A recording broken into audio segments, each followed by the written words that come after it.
Welcome, listeners and viewers of your award-winning Let's Talk America with Host Shana Thornton podcast. Of course, I'm Shana, on-air host and your executive producer for our national award-winning program, going into nearly a decade of being on air. And so excited to bring you a very important interview, a very important segment here in the new year. Happy 2024 to everyone. We hope you and your family and your friends are doing quite well. And today I have a very interesting topic with someone who is intriguing. And, here on Let's Talk America Radio, we cover the best and the brightest individuals. We sit, we chat with them, we converse, but we also, of course, make sure we are targeting those conversations that are relevant to you and your family and your entire household. And today, of course, is no exception. We're here with the one and only Katie Overbey. She is CEO of a very fascinating nonprofit organization dedicated to, of all things, we're going to talk about your sight, right? And if you're watching us here in the United States or Canada, there may be things that we take for granted. But of course, KT's organization is international throughout the world, around the globe, and they see some very interesting things that need to be addressed. I'm no expert on this topic, but of course, we're so happy to have her. KT, welcome to our programming. Thank you so much. And Happy New Year to you and to everyone watching. Thank you. Thank you. So excited to have you on to have a very important, serious conversation about what your organization does and how this really needs to be addressed on so many different levels. There's so many different health topics out there. We're talking about childbirth. If we're talking about being able to get a hold of clean water for a healthy body, but we're going to talk about sight today. But we do have a tradition here on Real Talk of Let's Talk America Radio where we allow our exclusive guests to take 2 minutes or less to tell us about their background. We know your resume, your CV is impressive. We get it. That's why you are leading a wonderful nonprofit. But we want to know from your up close and personal experience, what brought you here to focus on sight and the need for individuals to get resources related to their vision? Thank you, Shana. I actually spent the first, call it 20 years of my career in the for-profit sector. I worked for a very large global corporation doing marketing of some very well-known brands. And I really came to appreciate the fact that in certain places around the world, things that we do take for granted can make a very big impact. I'll give you an example. I happen to be working with feminine products. And, you start to realize that by helping ensure that a young woman in sub-Saharan Africa has the appropriate products during that time of the month, it's not just about getting her a pad. It's about meaning that she can go to school for 4 weeks out of the year or out of the month, as opposed to 3. And so you start to see that impact. And so at a certain point in my career, I really made the decision that I wanted to spend the rest of my working time focused in areas that really made a difference and that were very mission focused. And so I actually first was working with a prominent children's hospital, which was fantastic, made a lot of impact, but I really missed that global aspect. And so about 6 years ago, I moved into this world of restoring sight. And I will say on a personal level, my father, to whom I'm very close, has lost his sight, and I've seen the enormous impact it's had on him, socially, physically, even mentally. And so, I really know the impact of that personally. But these past 6 years, really working to ensure that people, no matter where they live, have access to the vision care that they need and deserve. It's incredibly motivating when you see someone who, because they've gotten a pair of glasses for the first time or because they've had cataract surgery, see the faces of their loved ones for either the first time or the first time in several years. You will never forget that moment. And it really, in my mind, it's about so much more than just a surgery or giving someone a pair of glasses. It's about helping a child be able to read and learn, change the trajectory of their life. It's Beautiful. an adult being able to hold a job and feed their family and contribute to their community. Absolutely. Yeah, that is I so feel key. very blessed to work in this area. Yeah, I love it. And right now, so tell us your about your organization briefly that you are leading right now and who they serve. Thank you. Yes. So my organization is called HCP Cureblindness. And we are a global nonprofit committed to ensuring that people either retain or regain their sight if they have avoidable or preventable blindness. Yeah. And really where we focus on is we work in countries where high quality vision care services are not Mhm. readily available. And we certainly do focus on direct patient care and enabling that, but our real focus is on trying to build up those systems of care by training local people, providing them with equipment or sometimes infrastructure, and really setting up programs so that, you know, we're building a long-term solution that can Yeah. provide care in that country for many, many years to come. That's so, so key. And here, as you and I both sit in the United States here on this weekend, I do want us to be as transparent as possible. So, because I don't want us to take anything for granted. You know, when it comes to empowering the different organizations and that's around that you all work with in the different communities. And one thing we talk about on this show a lot is self education as much as possible, over awareness. And that's why it's so important, KT, to sit with people like you and get this information out. When you think of on a global scale, even if we include the US and Canada, how much are people really informed and educated when it comes to their vision health? You know, it's interesting. I often say we don't think a whole lot about vision until we have a problem, right? Hmm. But when you Right. think about it, vision is such a key part of so many things we do. Like I mentioned, for children, it's all about their education. For adults, it's about being able to work. I'll tell you, Shana, that the data is from 2 years old, but you know, the global productivity loss due to vision issues alone is $411 billion. Wow. I mean, it's massive. Mm. And the other piece is this is not distributed equally. As I mentioned, you know, we all know that we've got, for the most part, we've got access to wonderful care here in the US or Canada. But, you know, 90% of avoidable blindness is in low and middle income countries. And what's Wow. more is it is also significantly focused on women. Women are more likely to have preventable blindness issues, and they're much less likely to have access to care. So Ah, there's a lot of far-reaching impact yes. that's involved in this work. Wow.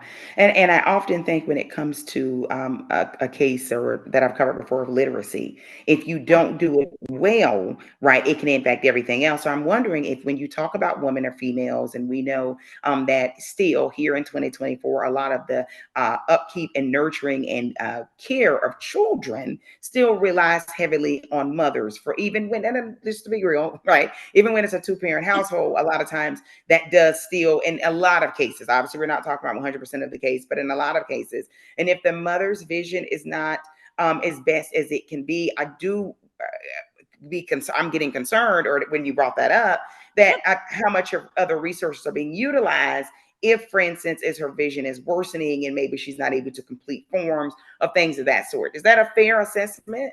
Absolutely. And it goes further than that because in many countries, if you have, let's say, an older person who's gone blind due to a cataract, Yes. not just that you lose that older person and their contributions, they now have someone else in the family who has to drop out of whatever they're doing to take care of them. So that is almost always Right. the young woman who has to drop out of her job or the young girl who drops out of school to take care of grandma or grandpa. And so now the impact is doubly of people who are missing out on, you know, the potential that they have in their life. Wow, you are watching award-winning Let's Talk America Radio. We're on our World Talk video series. We're talking to the one and only KT Overbey, and she is breaking it all down. She leads an extraordinary global organization, nonprofit, that focuses on bringing vision resources to so many communities as much as they can reach. Let's ask the obvious: why don't people have access to vision care? So there's a number of reasons. I mean, the first is basic geography. So if someone lives in a country or even in a remote part of a country where you know eye healthcare is just not available, and again, that's something that we take for granted here. But in many parts of the world, particularly in sub-Saharan Africa and Asia, trained doctors, trained nurses, that care just does not exist. Now, even if they live in a country where maybe they could travel to the capital to see a doctor, Mhm. it becomes, you know, it's a barrier just to have the cost and the time to try to travel to a place. And so that's just something that is not accessible for many, many people. And then finally, there's an awareness gap, right? So I mentioned, cataracts is the #1 cause of avoidable blindness.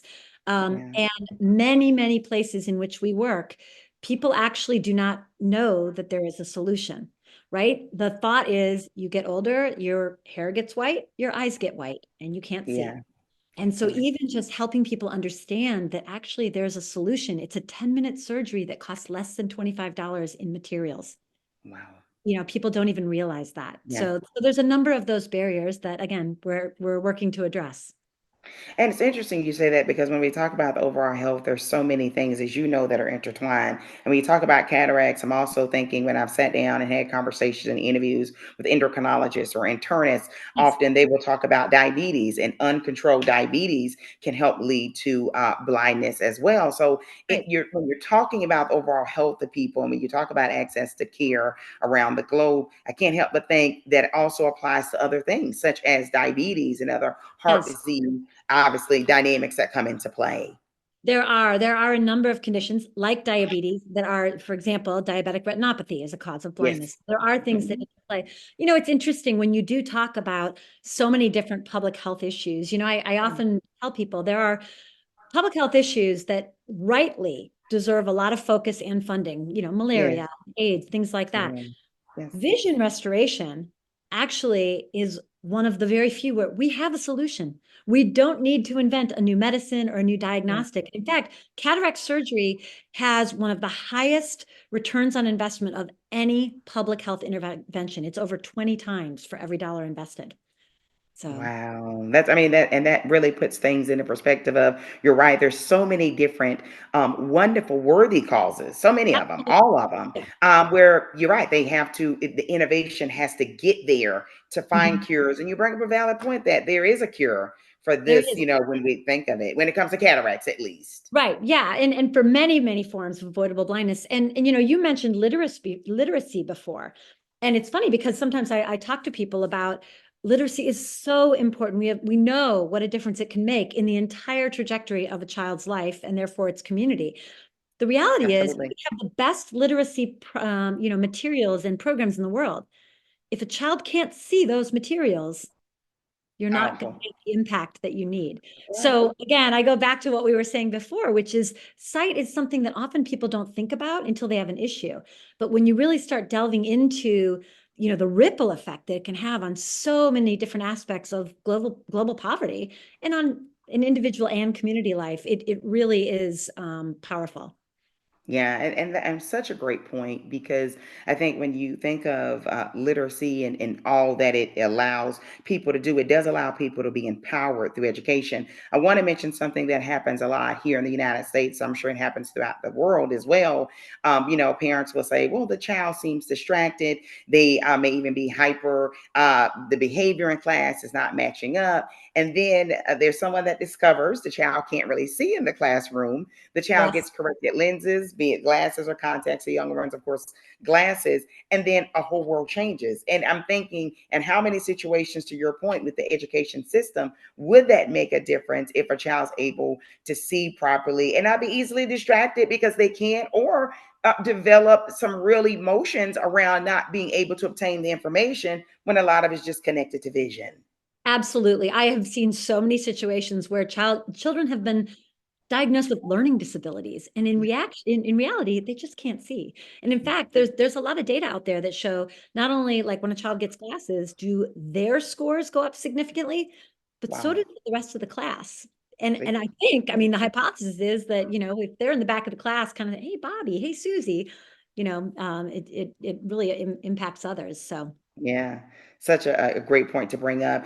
Before we wrap up this very informative interview, what plans does HCP Cure Blindness have to help new patients in this new year in 2024?